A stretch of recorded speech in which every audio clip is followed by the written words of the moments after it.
Professor Kennedy, could you once and for all make the sharp divide between the pain and angst of the Depression and what we feel now? I've been for months attempting to cut people off when they say this is just like the Depression. Well, we're not yet at anything remotely resembling the crisis, the scale of crisis of the Great Depression. 1933, when Franklin Roosevelt took office, there were 13 million people unemployed. That was 25% of the workforce. Every bank in the country was closed shut. There was no such thing as old age pensions. There was no such thing as unemployment insurance.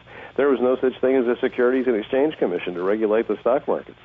There was nothing like the National Labor Relations Board to keep peaceful relations between management and labor. We have a whole array of things in place now that will make this crisis much less severe than the one of the 1930s. We hear so much on Bloomberg on the economy of a burgeoning protectionism, perhaps regional blocks. Within the economic slowdown today, are there whispers of going back to the trade blocks of the 30s? Well, I think, frankly, this is a major temptation and a danger in our current situation.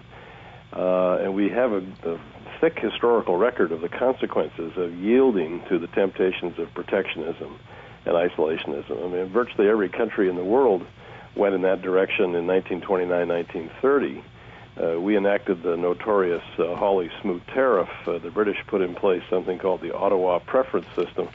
All of these were protectionist measures that essentially strangled international trade and deepened and worsened the crisis of the Depression.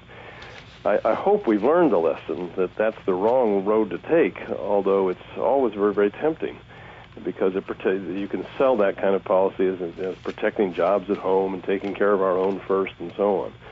But I think if I could inscribe a plaque that I would put on the wall of the Oval Office for the incoming president to see every day, it would be that economic policy and foreign policy are of a piece. They're not separable items.